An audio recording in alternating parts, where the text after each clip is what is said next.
ఈ రెండేళ్ల పాలనలో పలు కీలక నిర్ణయాలను అమలు చేసింది. దశాబ్దాల పోరాటానికి ప్రతిఫలంగా ఎస్సీ వర్గీకరణ, కులగణనకు శ్రీకారం చుట్టింది. పంచాయతీ ఎన్నికల్లో బీసీలకు 42% రిజర్వేషన్లు ఇవ్వాలనే సంకల్పంతో అడుగువేసింది. అయితే రేవంత్ రెండేళ్ల పాలనలో తెలంగాణ నాశనమైందని విపక్షాలు ఆరోపిస్తున్నాయి. ఆర్థిక రంగం కుదేలైందని చెబుతున్నారు. రేవంత్ రెండేళ్ల పాలన ఎలా ఉంది, విపక్షాల ఆరోపణలో నిజముందా డిస్కస్ చేద్దాం. భరత్, రేవంత్ రెడ్డి రెండేళ్ల పాలనను ఓవరాల్ గా ఎలా చూడాలి? సో డిసెంబర్ 7, 2023 తేదీన రేవంత్ రెడ్డి ఆయన కేబినెట్ ప్రమాణ స్వీకారం చేసింది. అప్పుడు 11 మంది మంత్రులతో కలిసి ప్రమాణ స్వీకారం చేశారు. రేపటికి 2 సంవత్సరాలు కంప్లీట్ చేసుకుంటారు. సో ఈ 2 సంవత్సరాల పాలన ఎలా ఉంది అంటే మిక్స్డ్ అని చెప్తాను నేను. ఇప్పుడు ఒకటి మన వెల్ఫేర్, రెండవది డెవలప్మెంట్. ఈ 2 అంశాలు చూద్దాం. ముందుగా వెల్ఫేర్ విషయానికి వద్దాం. వెల్ఫేర్ విషయానికి వస్తే 6 గ్యారంటీలు ఇచ్చారు. దాదాపు 400కు పైగా హామీల్ని మేనిఫెస్టోలో ఇచ్చారు. సో మేనిఫెస్టోలో ప్రధానంగా 6 గ్యారంటీలో ప్రధానంగా ఇచ్చే 6 గ్యారంటీలు అన్నారు, కానీ 6 గ్యారంటీలు అన్ని కలిపితే 15 గ్యారంటీలు ఉన్నాయి. అంటే మహిళలకు అందరు కలిపి మహిళల కోసం ఫ్రీ బస్సు, రెండవది గ్యాస్ సిలిండర్ 500 రూపాయలకి, ఇవన్నీ కలిపి ఒకటే దానిలో పెట్టారు. అట్లాగే యువకులకు యువశక్తి అని పెట్టి వాళ్ళకి 5 లక్షల వరకు లోను, ఇట్లా చాలా రకరకాలుగా చెప్పారు.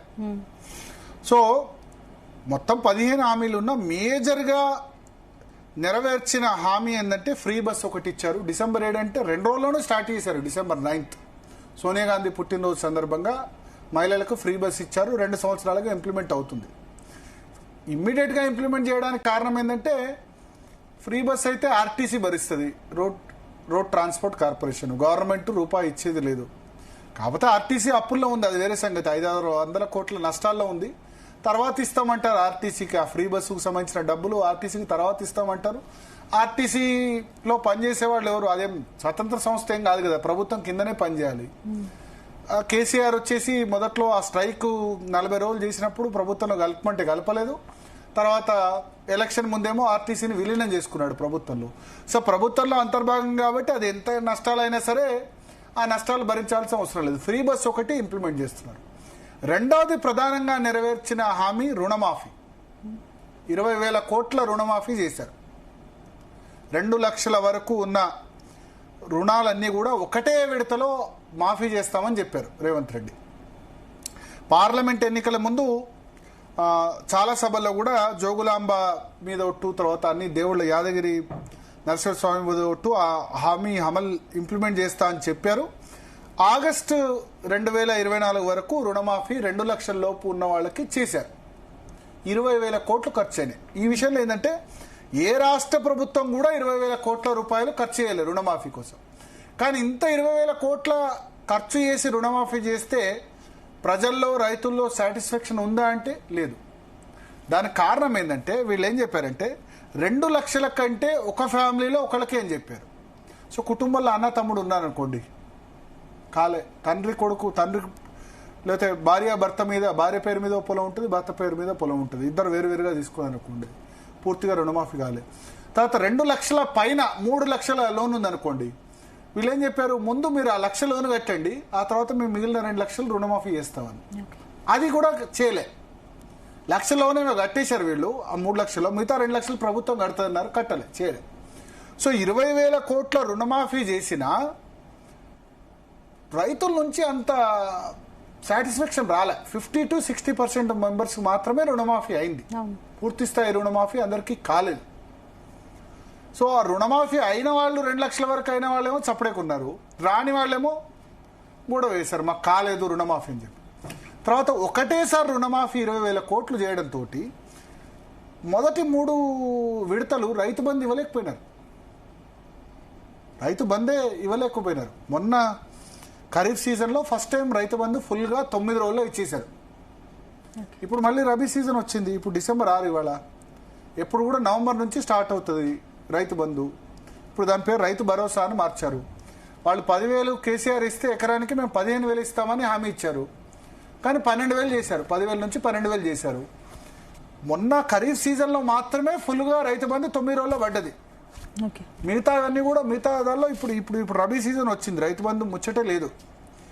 ప్లస్ ఫస్ట్ 2 సీజన్స్ లో రైతు బంధు ఇచ్చినప్పుడు కూడా డిసెంబర్ నుంచి మొదలు పెడితే ఫిబ్రవరి మార్చ్ వరకు కూడా అయింది రైతు బంధు, ఫుల్ గా రాని సందర్భం కూడా ఉంది. సో రుణమాఫీ 20,000 కోట్లు చేయడం వల్ల, ఒకటిసారి చేయడం వల్ల నిధుల కొరత వచ్చేసి ఫుల్ గా రైతు బంధు చేయలేకపోయినారు. సో వెల్ఫేర్ విషయంలో హామీలు ఏవైతే ఇచ్చారో హామీల్లో ప్రధానంగా నెరవేర్చినవి ఒకటి రుణమాఫీ 20,000 కోట్లతో చేశారు, కానీ ప్రజలు ఫుల్ గా సాటిస్ఫై కాలేదు. కానీ ఒక విషయం వాస్తవం ఏంటంటే దేశంలో ఏ రాష్ట్రం కూడా 20,000 కోట్ల రుణమాఫీ చేయలేదు. కేంద్ర ప్రభుత్వం చేసింది. యూపీఏ ప్రభుత్వం 2008లో దాదాపు 70,000 కోట్ల రూపాయల రుణాల్ని మాఫీ చేసింది. కానీ రాష్ట్ర ప్రభుత్వాల వారీగా చూస్తే రుణమాఫీ చేసింది హైయెస్ట్ రేవంత్ రెడ్డి గవర్నమెంట్ 20,000 కోట్లు. అది ఖచ్చితంగా రేవంత్ రెడ్డి ప్రభుత్వాన్ని అభినందించాలి. కానీ ఇంకా పూర్తి స్థాయిలో దాన్ని ప్రమోట్ చేసుకోలేకపోయినారు, ప్రచారం చేసుకోలేకపోయినారు, సాటిస్ఫాక్టరీ లెవెల్స్ లేవు. ఇంకా మిగిలిన హామీలు 500 రూపాయల లోపు ఎల్పిజి సిలిండర్ 500 రూపాయల లోపు ఇస్తా ఉన్నారు. 500 రూపాయలకే గ్యాస్ సిలిండర్ ఇస్తా ఉన్నారు. ఆ హామీని కొంతమేరకు నెరవేర్చారు కొన్ని ప్రాంతాల్లో. కొంత పార్లమెంట్ ఎలక్షన్ ముందే దాన్ని హామీని స్టార్ట్ చేశారు. తర్వాత కరెంటు బిల్లు 200 యూనిట్ల లోపు ఫ్రీ అని చెప్పారు. దాన్ని కూడా 200 యూనిట్ల లోపు ఫ్రీ ఇచ్చేస్తున్నారు. కానీ 201 యూనిట్ అయినా సరే అది ఎక్కువ పడుతుంది. సో ప్రధానంగా నెరవేర్చిన హామీలు ఇది కాకుండా సన్న బియ్యం పండిస్తే బియ్యానికి వరికి బోనస్ 500 రూపాయలు ఇస్తామని మేనిఫెస్టోలో హామీ ఇచ్చారు. అయితే వరికి 500 బోనస్ ఇస్తా అన్నది చేంజ్ చేసి సన్న బియ్యం పండిస్తే, సన్న రకం వరి పండిస్తే అప్పుడు బోనస్ ఇస్తామని చేంజ్ చేసి అది హామీని అది చేశారు. అయితే ఆ డబ్బులు ఫాస్ట్గా పడతలేవు. ఆ బోనస్ 500 రూపాయలు సన్న బియ్యం పండిస్తే ఇస్తామన్నది ఏదైతే ఉందో అది హామీ నెరవేర్చినట్టే కానీ మనీ ఫాస్ట్గా పడతలేవు. ప్లస్ ప్రతి ఇంటికి రేషన్ బియ్యం, దొడ్డు బియ్యం వస్తుండే ఇంతకుముందు. హాస్టళ్లకి సన్న బియ్యం కేసీఆర్ సరఫరా చేశారు. ఇప్పుడు ప్రతి ఇంటికి కూడా సన్న బియ్యాన్ని రేవంత్ రెడ్డి సర్కారు ఇస్తోంది. ఇది ఒకటి మంచి స్కీమ్. ఎందుకంటే దొడ్డు బియ్యం ఇస్తే ఏమైతుండే ఇంతకుముందు, వాళ్ళు ఆ దొడ్డు బియ్యాన్ని వేరే వాళ్ళకి అమ్మడము, పక్కన అంటే తినడు కదా దొడ్డు బియ్యం, అందరి వాళ్ళు ఎప్పుడు సన్న బియ్యం తింటున్నారు. కాబట్టి ఇంట్లో పనిచేసే వాళ్ళకి, కొంత middle class, upper middle class అయితే ఇంట్లో పనిచేసే వాళ్ళకి, లేకపోతే ఈ పిండి గిర్నీలకి కిలోకు 10 రూపాయలు చొప్పున పిండి గిర్నీకి అమ్మడము, లేకపోతే రీసైక్లింగ్ చేసి ఈ దొడ్డు బియ్యాన్ని మిల్లర్లు లేకపోతే వేరే వాళ్ళు ఈ మాఫియా అంతా కూడా వేరే రాష్ట్రాలకు తరలించడం, కాకినాడ పోర్టు ద్వారా వేరే దేశాలకు కూడా తరలించిన పరిస్థితి ఉంది. మన దగ్గర రబీలోనేమో బాయిల్డ్ రైస్ ఎక్కువ పడుతుంది, దొడ్డు బియ్యం ఎక్కువ పడుతుంది, మరి సన్న బియ్యం ఏమో కన్జంప్షన్ ఉంది. సో ఇది ఒక మంచి స్కీము, సన్న బియ్యం స్కీము. నా ఉద్దేశంలో రేవంత్ రెడ్డి సర్కార్ తీసుకొచ్చిన స్కీముల్లో అన్నిటికంటే బెస్ట్ స్కీమ్ సన్న బియ్యం స్కీమ్ అంట. ఇక్కడ కేంద్ర ప్రభుత్వం ప్రతి వాళ్ళకి కొంత ఉచిత బియ్యం ఇస్తుంది. కేంద్ర ప్రభుత్వం ఇచ్చిన దానికి 1,94,00,000 మందికి మాత్రమే ఇస్తుంది కేంద్ర ప్రభుత్వం. కానీ దాదాపు మన జనాభాలో 85% మెంబర్స్కి సన్న బియ్యం ఇస్తుంది ఈ ప్రభుత్వం. అది ఏప్రిల్ నుంచి ఇంప్లిమెంట్ చేస్తున్నారు. మంచి రెస్పాన్స్ ఉంది. రేవంత్ రెడ్డి ప్రభుత్వాలు తీసుకొచ్చిన స్కీముల్లో అన్నిటికంటే ది బెస్ట్ స్కీము సన్న బియ్యం స్కీమ్. అంటే కులగణన, ఎస్సీ వర్గీకరణ విషయంలో తెలంగాణ ఆదర్శంగా నిలిచిందని వాదనలు వినిపిస్తున్నాయి. అంటే మనం వెల్ఫేర్ స్కీమ్స్ గురించి మాట్లాడుతున్నాం. వెల్ఫేర్ స్కీమ్స్ తర్వాత మిగతా టాపిక్స్కి వెళ్దాం. అంటే రేపు కూడా మళ్ళీ రివైజ్ చేద్దాం. ఇవాళ ఓన్లీ వెల్ఫేర్ స్కీమ్స్ ఎంతవరకు వచ్చాయి, హామీల అమలు ఎంతవరకు వచ్చిందన్నది మనం.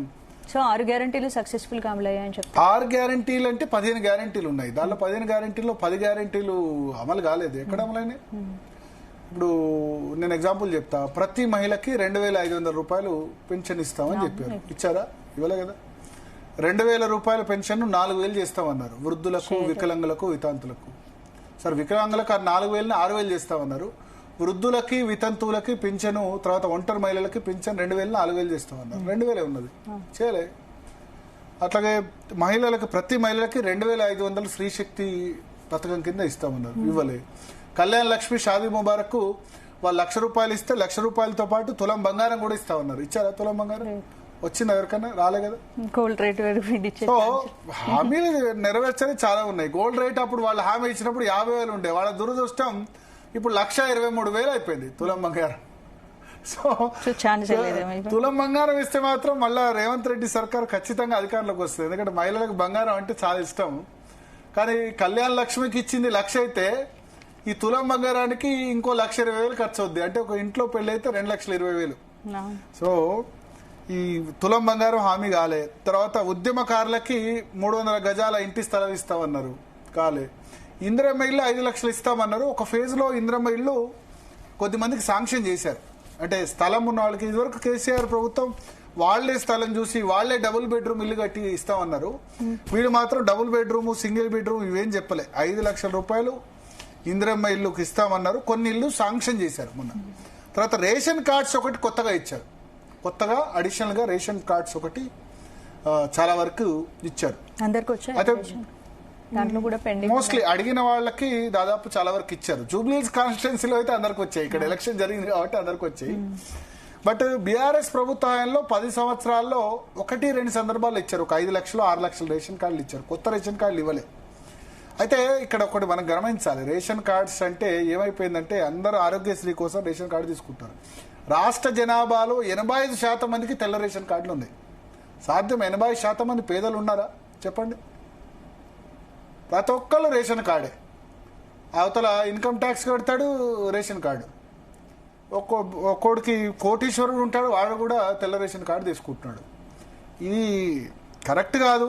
కానీ ఏం చేస్తాం, ప్రభుత్వాలు అడిగేవాళ్ళు ఏంటంటే ఆరోగ్యశ్రీ కోసము. అసలు ఆరోగ్యశ్రీ కార్డు అందరికి ఇన్సూరెన్స్ ఇచ్చి పరిస్థితి అయిపోద్ది. 80% ఉన్నప్పుడు ఆరోగ్యశ్రీ 10 లక్షలు చేస్తామని చెప్పారు. ఇమీడియట్ గా చేశారు ఆరోగ్యశ్రీ. కానీ ఆరోగ్యశ్రీ ఆసుపత్రులు బకాయిలు కట్టలే. జర్నలిస్టులకి తర్వాత ప్రభుత్వ ఉద్యోగులకి ఆరోగ్యశ్రీ స్కీమ్ కింద పోతే ఒక నిమ్స్ తప్ప ఎక్కడా ఇంప్లిమెంట్ కావట్లే. ఆరోగ్యశ్రీ వాళ్ళు ఏం చేస్తున్నారు, ప్రైవేట్ హాస్పిటల్ వాళ్ళకి లాభదాయకత ఉన్న సర్జరీలు, డబ్బులు వచ్చే సర్జరీలు చేస్తున్నారు. మిగతా వాళ్ళను వదిలేస్తున్నారు. మేము ఆరోగ్యశ్రీ కింద treatment ఇవ్వమంటాం.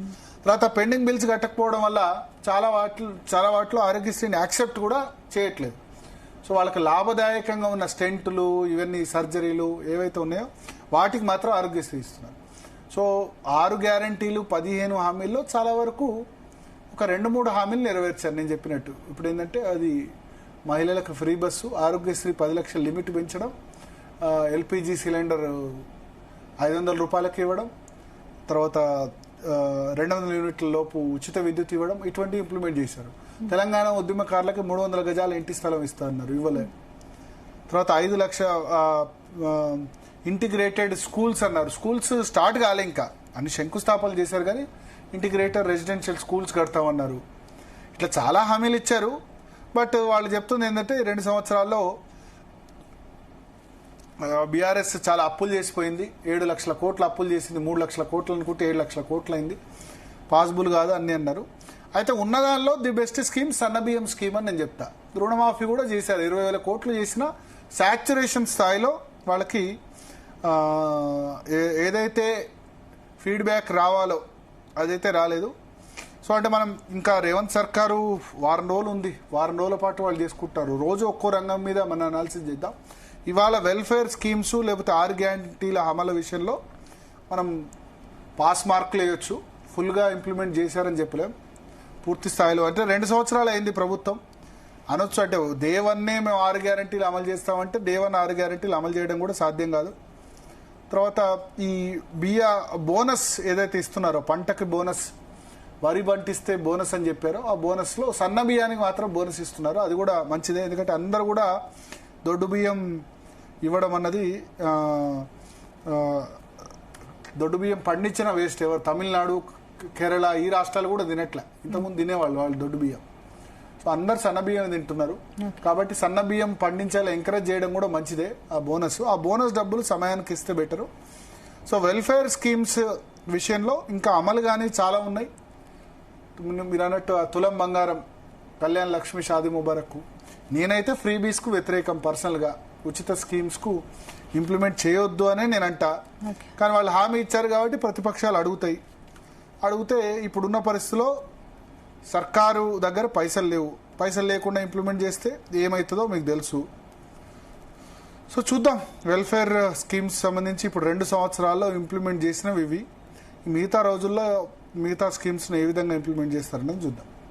Right, thank you Bharat. ఇది వాళ్ళ DNA updates. For more updates keep watching Zee Telugu news.